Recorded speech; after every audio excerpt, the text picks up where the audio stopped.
Hi, welcome back as I finish the book, Fortunately, the Milk. It was definitely locked.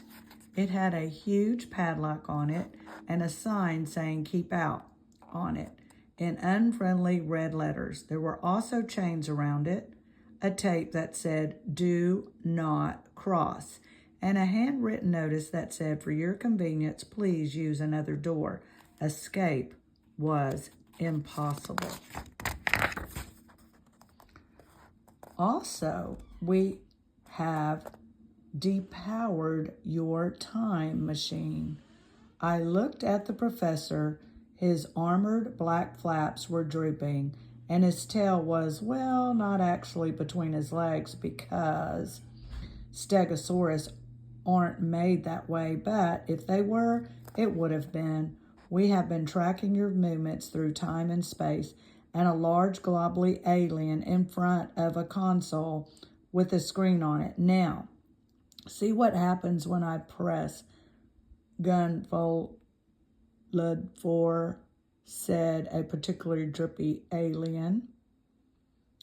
It was half sticking to the wall next to a large black shiny button.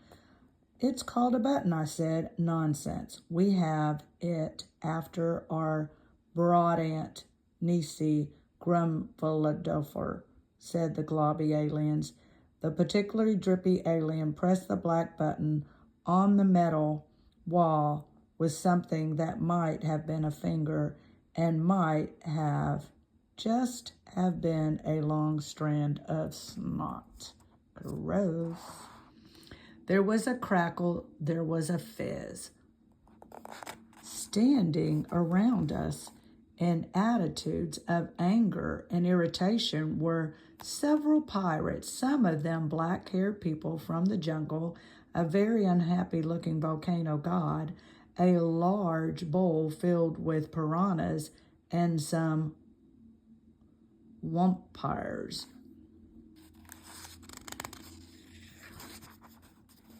Do you see the vampires?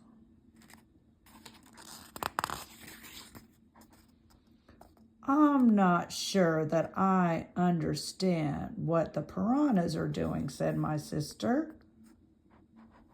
They were from a narrow escape earlier that I forgot to mention, said our father. Fortunately, the milk floated at a crucial moment and it all ended for the best. I thought it might, I said.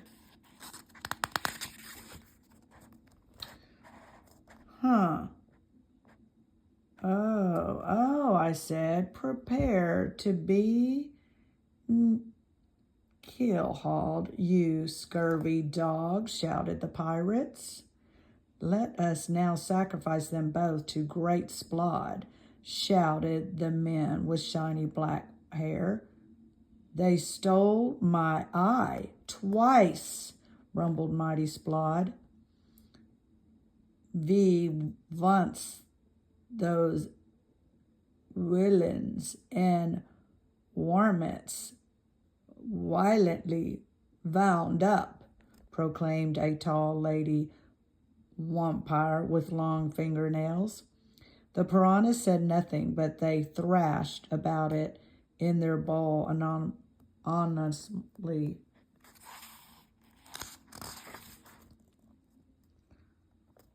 Doomed, moaned Professor Stagg.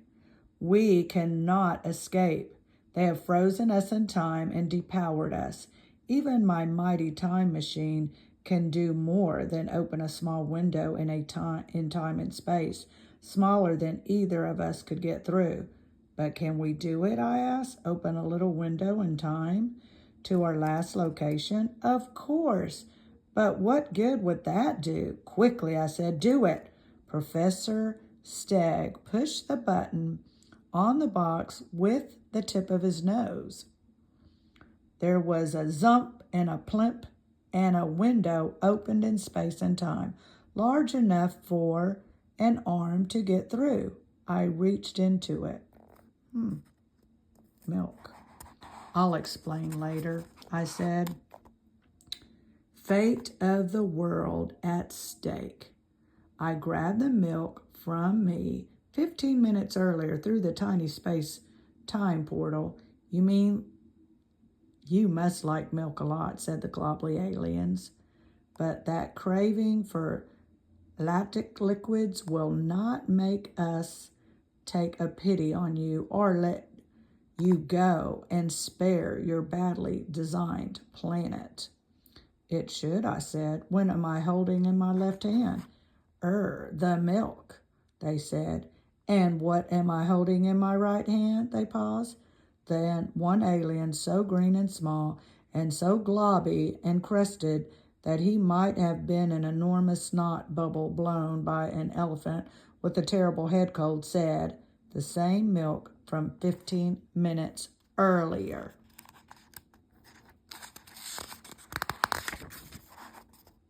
Exactly, I said. Now, think about this one very carefully. What would happen if I touched these two things together? The globby aliens went a very pale green. The pirate, shiny black-haired men, and the piranhas looked at them, puzzled, seeking some kind of explanation, as did the vampires. If these two things that are the same thing touch proclaim the volcano god, then the whole universe shall end. Thus saith the great and unutterable Splod. How does a volcano know so much about trans-temporal metascience? Asked one of the pale green aliens.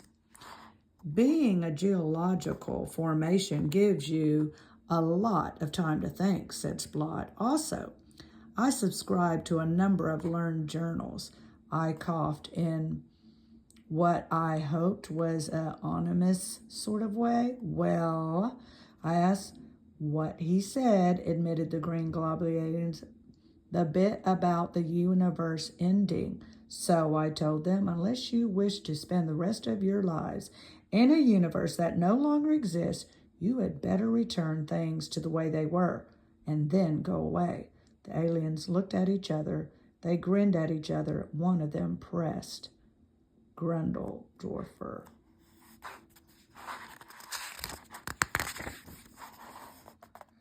The vampires, pirates, piranhas, volcano god, and the worshippers of the volcano god were gone. What if, suggested one of the green globly aliens hopefully, we only redecorated the southern hemisphere? Not a chance, I said. Now, release us or the milk touches itself. And then go away, leave this planet forever. The aliens looked at me, then they looked at each other, and then they sighed with a noise like 100 elephantine balloons, all deflating at once. Right? They said. It was at that very moment that a voice louder than anything I could have ever heard, and I heard a volcano erupt at a very close range and said, Galactic Police, do not move. My hand shook, but the milk did not touch the milk, and the universe did not end. There were red and blue flashing lights, and then, stepping off their space spikes, were about half a dozen uniformed dinosaurs holding unmistakably large and extremely serious weapons. They pointed their weapons at a green globly aliens. You are charged with breaking into people's planets and redecorating them, said a noble and imposing-looking Tyrannosaurus Rex. And then, with a running away and doing it again somewhere else over and over, you have committed crimes against the inhabitants of 18 planets and crimes against good taste. Well, what we did to Rigel 4 was art, argued a globly alien. Art? There are people on Rigel 4, said an Ankylosaurus, who have to look up every night at the moon with 3 huge plaster ducks flying around it. Something very long with a head on it came over to us. It was attached to a very large body on the other side of the room. "Who are you?" it asked Professor Stegg. "And why is your gorilla holding a temporarily dislocated milk container?" "I am not a gorilla," I said. "I am a human father."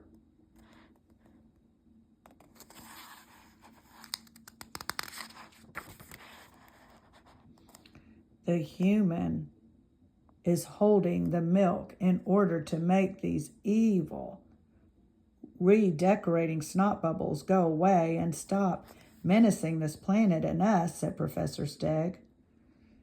The Diplodocus in a police cap opened its mouth and didn't say anything. The Tyrannosaurus, who had handcuffed all of the green gobbly people together with something that looked a lot more like pink string in a can than it looked like handcuffs, which was a good thing because they probably didn't have hands and they definitely didn't have wrists, stared at us and his eyes opened wide. "Great day in the morning," he exclaimed. A biped, a stegosaurus, a floaty ball person carrier, and he stopped, as if unable to go on.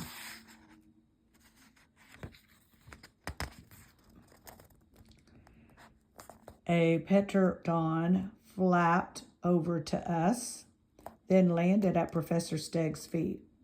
It looked up at him and said hesitantly, could you be the inventor of Professor Stegg's pointy zooming into outer space machine? Of the Professor Stegg's really good moves around the time machine? Would you be the author of my travels into the extremely far future and what I found there? Professor Stegg, wisest of all dinosaur kind. Madame, is it truly you? It is, said the professor. Madame, I thought. Madam, I thought, embarrassed. And this is my assistant. The petrodon extended a wing tip for me to shake, and without thinking, I moved the second milk from my right hand to my left, where the first milk was. Everybody gasped. Unfortunately, the milk that had been in my right hand, which was the same as the milk that was already in my left hand, the same milk 15 minutes apart, touched each other. I held my breath. There was a fizzing noise and a mewing as if 100 kittens, meowing as if 100 kittens were agitated in an enormous basket. Professor Stegg closed her eyes. "I can't look," she said. 3 purple dwarfs with flower pots on their heads appeared from nowhere and began to do a little dance. "Did the universe end?" said the Tyrannosaurus, with his eyes tightly scrunched closed. "Look," I said. We all watched the dwarfs dance. They weren't human and they weren't dinosaurs. They had purple skin and the flower pots on their heads had lots of flowers growing out of them. It was a complicated sort of dance with lots of leg kicking and shouts and oi and ole and perdang. And then, as strangely as they had come, they vanished. "Ah," said Professor Stegg. It was almost a possibility that this might happen, and fortunately the universe had not ended. She pressed the button again with her tail. A small hole in the space and time opened up. I was standing on the other side with a baffled expression on my face. "Catch!" I shouted, and threw the milk through the hole. As a portal closed, I saw me catch the milk using my stomach. The green gobbly aliens, having been rounded up and taken away, all the space dinosaurs gathered around. I can't believe it, said the diplomatist. Forgive me for I'm not real good at saying all the dinosaur names.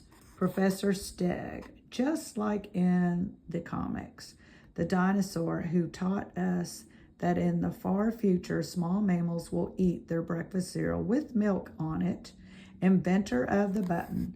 She's here in front of us with her gorilla. Not a gorilla, but a human father, said Professor Steg, and all the other dinosaurs gasped and said things like, how wise is she? And what a brain! And how can you tell the difference between that creature and a gorilla? Is it the shoes? Professor Steg said. This human father had been my companion on my strange journey into the future. Now, before I take my leave of him and come with you, old space dinosaurs, we should sing to him with one of the great old dinosaur songs. They sang me a song in 6-part harmony called How Do You Feel This Morning When You Know What You Did Last Night. Then they sang me a song called Don't Go Down to the Tar Pits, Dear, because I'm getting stuck on you. The Space Police dinosaurs sang me a song about being space police and saving all the people all over the universe and driving very fast space bikes. And then they all sang a song called I've Got a Loverly Bunch of Hard, Airy, Wet, White Crunchers, which was an ancient dinosaur song that had apparently been written by Professor Steg's Ant Button. There is nothing in the whole of the creation as beautiful as dinosaurs singing in harmony. Now, said Professor Steg, I shall go off in a floaty ball person carrier with my newfound dinosaur space police friends, and I shall explore the universe, and then I shall return at my own time and write a book about it. You actually write several books, said the Diplodocus. Professor Steg's Guide to Everything in the Whole of the Future was my favorite. It's very inspirational. I said goodbye to all the dinosaurs. I thank Professor Steg for saving my life. Not at all, she said. We were both fortunate that you had the milk with you. It is not every container of milk that saves the world, after all. That was me that saved the world, I said, not the milk. The space dinosaurs all had their pictures taken, holding the milk and smiling at the camera. What are you going to do with the milk? They asked me. Are you going to put it in a museum? No, I am not, I told them.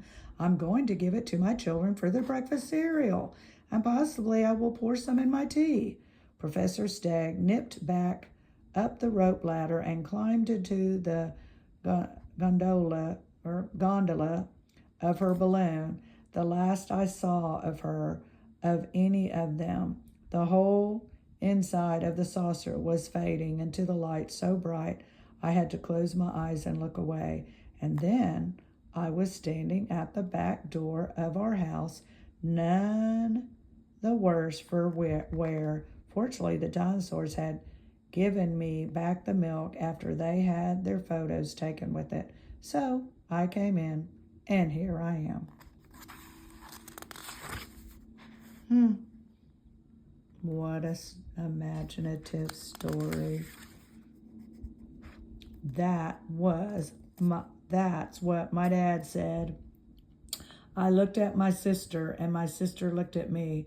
Then we both looked around the kitchen, at the calendar on the wall with the hot air balloons on it, at my dinosaur models and my sister's ponies, at my sister's vampire books, at the picture of a volcano I had painted when I was little last year and which is still on the wall by the fridge, we looked at those things and we looked at my dad. You know, we don't believe any of this, said my sister. We don't, I told them. None. Not any of it, especially not how you save the world from being remodeled or the pirates.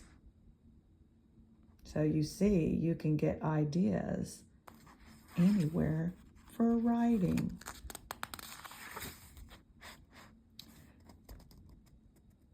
Not any of it, I said. My father shrugged.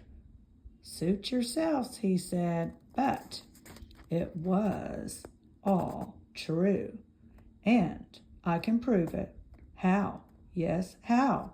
Asked my little sister. Well, said my father, putting it down on the kitchen table. Here's the milk.